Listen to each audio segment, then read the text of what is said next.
Hello and welcome to the Axcess Baseball Podcast. I'm your host, Vinny Massanimo, filming live again tonight from Greene Turtle in Smithtown, New York, joined by a very special guest, Tom Migliozzi. Tom is a longtime head coach of Half Hollow Hills West, has had a ton of success there. First, a quick message from our sponsor. Today's podcast is brought to you by Long Island Tutoring and Enrichment, helping students attain their dream schools and earn scholarships through one-on-one tutoring. Students who work with Long Island Tutoring and Enrichment's elite staff of certified teachers see an average of 400-point increase on the SAT and 10-point increase on the ACT. They specialize in helping student athletes reach their target scores for athletic and academic scholarships.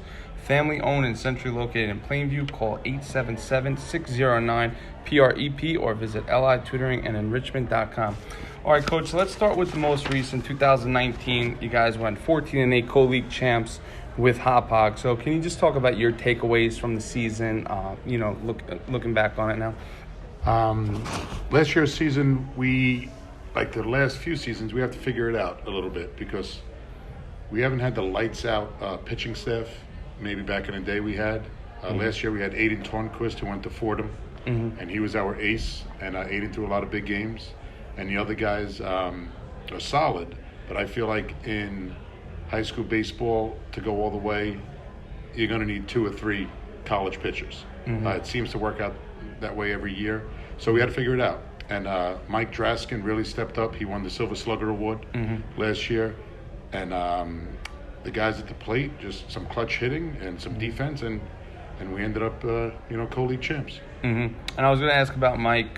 He, for the most part, most people are probably unfamiliar with him. I feel like he put it all together his senior year, probably a classic case of that, maybe late developer or whatever case it was. So can you tell our audience a little bit about his maturation during his career? Mike only played 1 year at JV because he had an injury.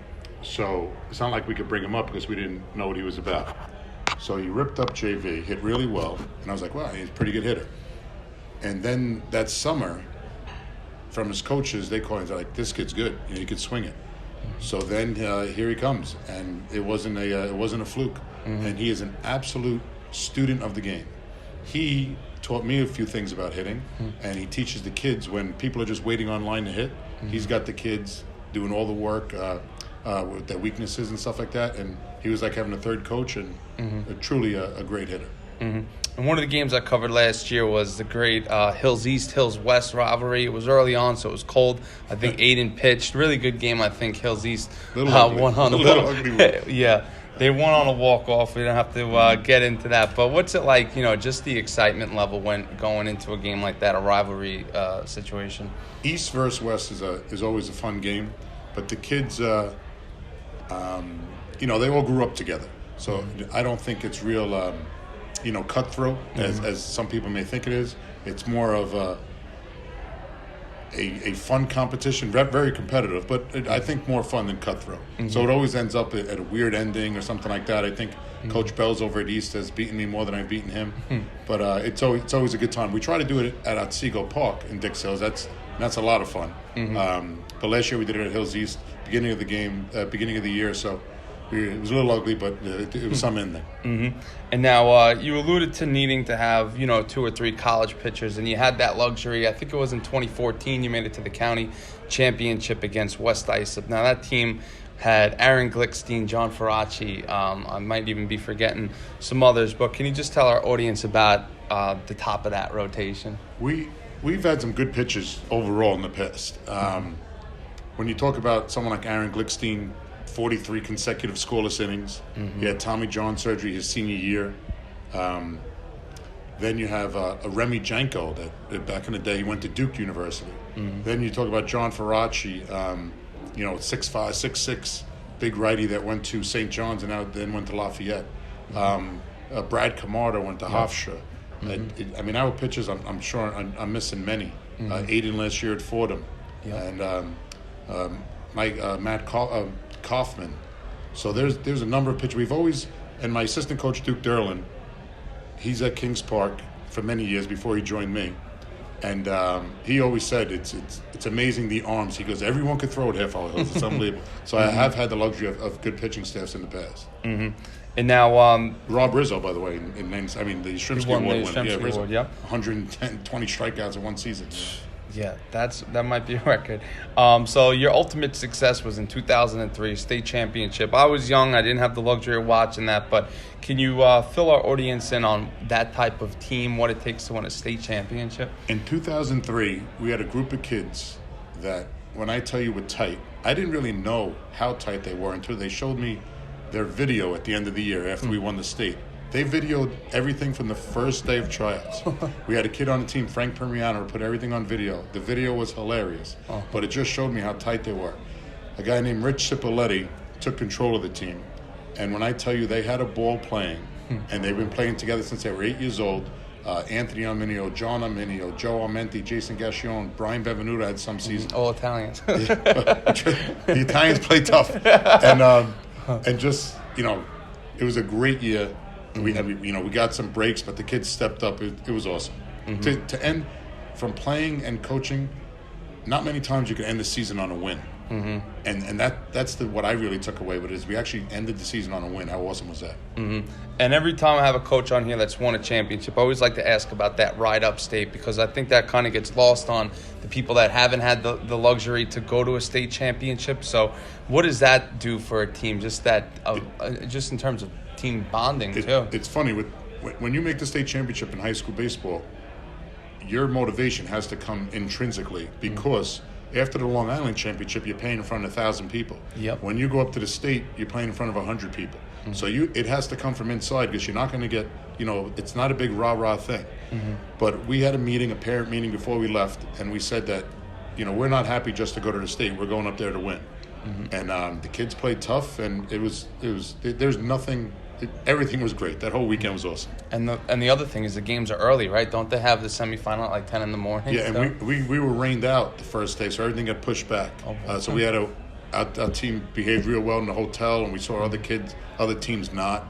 And, we stayed focused. And, we were up very early, started playing right away. And a lot of people talk about just the difficulty of getting through, Suffolk County AA.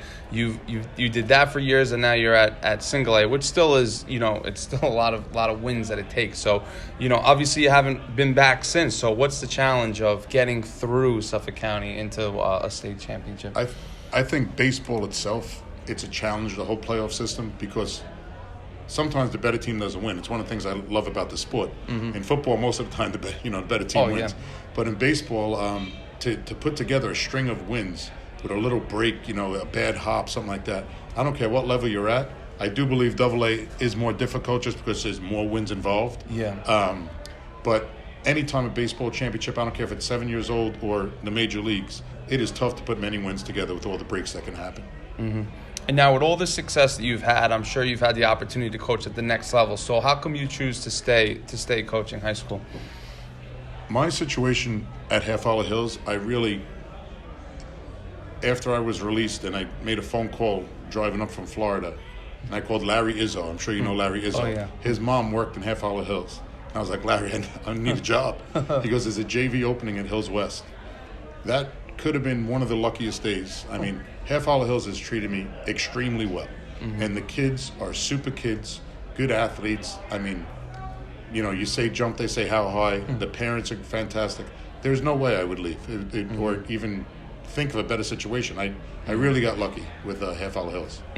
And now you alluded to getting released, so let's touch on your playing career. Not a lot of people know, but you had an outstanding career at St. John's, got drafted in the 28th round, 1991. So take a little dive down memory lane into what, that part of your life. So I didn't know much. It's not like in high school now you take like 20 visits to colleges, you decide. I knew that St. John's was a good baseball school. I had a couple of schools come up, and when I heard St. John's was offering, I was like, yeah, let's go there. I didn't even see the school, but I knew they were really good in baseball. So I went. My assistant coach also, Duke Derlin, we both accepted the scholarships and played, and what a fantastic decision also. We met friends forever, and the success was able to tell you the truth, being drafted was great. But being drafted was able to carry the interviews while you're being interviewed for coaching and teaching. So more than getting the experience of the minor leagues, it gave me credibility to get a job. so St. John's fantastic, and it just seemed like it all worked out. And I wouldn't pick another school right now. Mm-hmm. Now, how were you informed that you were drafted? By a phone call from Omar Minaya. Really? Yeah, Omar Minaya was with the Texas Rangers at the time. Wow. President Bush actually owned it, I believe. Yep. So Omar called and said I was drafted and I have to meet him at the airport. So he met me at the airport. And I thought I was getting my $2,500 right there because you're a senior coming out of St. John's. Mm-hmm. You're not going to get a lot of money because you're actually going to the workforce. Get a plane ticket. So he didn't give it to me. He's like, it's in the mail somewhere. So I'm like, I'm going to need some money. I got to get on a plane. Yep. But so you just sit there on draft day and you wait for the phone call. And we got the call and we had an instant. Deer Park threw me an instant party in my backyard. I probably had 200 people. Really? A bunch of, I don't know if we could talk about what was there, but a lot of beverages, and we had a great time at Deer Park that night. Do you think if you brought that up to Omar Minaya, he would know who you are? I think Omar would remember. Really? Yeah, we ran into him a couple of times since. And overall, how is the landscape, in your opinion, the college recruiting? Has it changed? Would you say it's for the better, for the worse? Does it not make a difference? And also, how does it affect your job, if at all? Here's the biggest part I think is a mistake in college baseball recruiting is 80%, 90% of the coaches don't call it high school coach. Mm-hmm. So I've had kids go to colleges and I've never received a phone call because they go off their summer coaches. Yep. Now that's great, but a summer situation is much different than seeing a kid every day in high school. For sure. So I've seen the kid for 4 years. I know exactly what he's about. I know his lifestyle, his social, who he hangs out with, and they don't call me. Yeah. So a couple of coaches get burned because they don't really know the kid. So I don't know how you can tell a kid to come to your school and all you see is summer league, it's summer league. It's not a lifestyle. Mm-hmm. So that's what I think is the biggest difference, because when I was choosing college, like the high school coaches would get all the calls, and not the Long Island Tigers at the time. And then you also, you've seen how the landscape of the summer ball has changed. And I mean, back when they had the Empire State games too, were you involved with that at all? For some reason, my senior year, they didn't do the Empire States. I don't know what it was. Really? I didn't know much about it. And then I don't know what the insurance issue. There was something weird, but I never got a chance to play in the Empires. But that was always a good experience for guys. That was a huge thing. Batewell used to coach it forever, and I was a little annoyed I missed it, but everyone else said it was a lot of fun. And it was merit based. That was the main thing, was that it wasn't a matter of how much money parents were willing to spend or anything like that. But and when you were going through the process yourself, you're graduating high school, what were the schools at that time that were considered to be baseball powerhouses? Because we know how Stony Brook now, after the College World Series run, how that's elevated the perception of them. But back then they were a Division III school, right? Yeah. Locally, it was St. John's, Seton Hall. The Big East was locally, but they still weren't the, when you were a high school kid, you want that call from Miami and Arizona. They were still the powerhouses back then, but in these conferences, I think it was the Big East, then a Hofstra type conference, and then everyone after that. Gotcha. And Seton Hall too, right? They were always pretty. Yeah, they were really good. You had Ed Blankmeyer running. Mo Vaughn and Biggio, sure. Yeah, cool. And then when you were younger, did you play other sports? I played football as a main sport, and basketball up till 10th grade, and then track after that. So you were a believer in staying active all year round? No doubt about it. There was my vacations and everything, or my whole dinner schedule was around practices and games, no doubt. So it's fair to say, do you try to push that on your athletes as well? Because this day and age, it seems like everybody's one sport all year round. Yes, we were hired. We had a group of coaches hired by Ann Dignam in Half Hollow Hills. The basketball coach Bill Mataratono, football coach Kyle Madden, lacrosse coach Nils Hogan, soccer coach Doug Gannon. We were all hired around the same time. So we've promoted to play for each other and play for different sports all the time. We are not into one sport athletes. I want more football players on my team, and it's getting less and less and less. I think I might have 1 or 2 this year. Really? But it's very difficult because today's lifestyle, it makes it very hard to play one sport, because the club teams and stuff, you don't play the club, you fall behind the kid. You have to play the club and you miss another sport. So the dynamic of sports is really so specialized that, I don't agree with it, but I'm part of it. My daughters are specialized in volleyball, so it almost forces you to do so. And now another thing I want to touch on is the academic side of the recruiting. You're involved in it as much as anybody, having to be, deal with transcripts and whether kids are eligible and stuff. So can you just talk about the importance of that, for a student athlete? Academics. I had my first daughter take the SAT as sophomore year, because if you can score earlier, you're so marketable when you could score a number and when you do well in school. If you don't, you're so limited. And so certain schools are limited with how much money they have. Mm-hmm.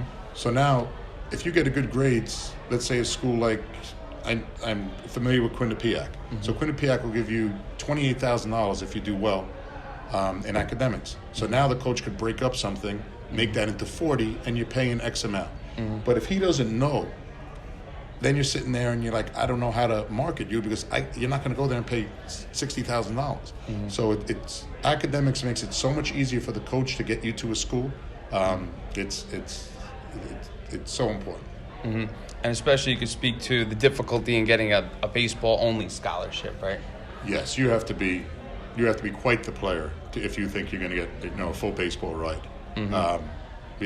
You will stand out. When someone comes to watch that game, mm-hmm. you will definitely stand out amongst other players. Mm-hmm.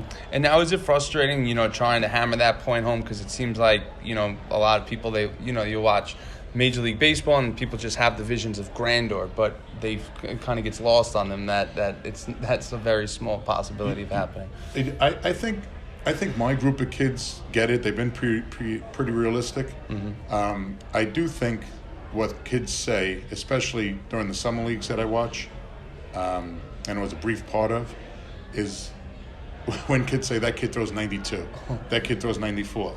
And then I see him throw, and he's throwing 86. Yep. And then the 86 kid is throwing 79. And they throw these numbers around. Yep. 92 when you see 92. Mm-hmm. You don't need a radar gun. Mm-hmm. So that's the part that I think kids are shocked when they college coaches them and they really see what they're throwing. Mm-hmm. And now you've been involved as well with Baseball Heaven. So can you talk a little bit about your, what your involvement is there? I had a very good friend named Sal Travato, who is involved a lot, whether it be coaching, a little administrative. So he asked me to come and help out a couple of teams. So I went down and just ran a couple of practices and played the games. And Baseball Heaven is what a luxury to have on Long Island. I mean, the place itself is. I couldn't imagine being a kid and getting to play there all year. Mm-hmm. So I did. I hardly understood all the different leagues and the initials, the tournaments and stuff like that. But baseball is baseball. So I coached it. I enjoyed it. But because of my other commitments, I didn't think I could be there all the time. Mm-hmm. So I told them I can't do it that way. Mm-hmm. So I did a year or two, and that was it. I understand. And when you were younger, can you talk about what the so-called travel circuit or travel baseball circuit was like, the landscape? What it was when I was younger is in-house was a good league. Mm-hmm. So everyone played the in-house leagues, and only the elite or the top players got to try out for like the Bayside Yankees, Long Island Tigers, and Long Island Mets. So a very small group played that type of travel. Mm-hmm. Now it's the exact opposite. In-house is travel now. Yeah. So and everyone plays it. So it's expensive. Sometimes it's a little over the top, and sometimes it's a great experience. Mm-hmm. So you do roll the dice a little bit, but it is what it is. Mm-hmm. And now, before we let you go here, we just want to touch on the 2020 season. Can you just mention some of the impact guys that you're expecting to come back for next year? Well, we have 11 seniors coming back. 3 were starters, and 2 juniors who were sophomores. So I have 5 starters coming back. Let's see if I can name them. John Jimenez, my center fielder. Gianmarco Tocco, my shortstop. Mm-hmm. Then you have Nick Alessio, see a little bit on the mound. And who are my other seniors? Goldstein? Goldstein and Frieda were my juniors. Mm-hmm. You got a second baseman and a catcher. And I have another pitcher, Kubel. Mm-hmm. So Jared Kubel. So these are the guys that we will lean on. And I do have a couple of kids to fill in the gaps. Mm-hmm. I think I'll be pretty good defensively. I think I'll be pretty good at the plate. On the mound, and I've told the kids, it's not like we started throwing last night, our pitchers and catchers, and I told the kids that we have something to prove on the mound. It's going to be an issue. Mm-hmm. We've had some kids leave the Catholic school that that hurt the program a little bit. So, we have to fill it in. And if we could succeed on the mound, I think we'll be okay. Well, Coach, best of luck in the upcoming season, and thank you very much for taking the time to come on the podcast today. Thank you. Alrighty, and to our audience, thanks for tuning in to another edition of the Axcess Baseball Podcast.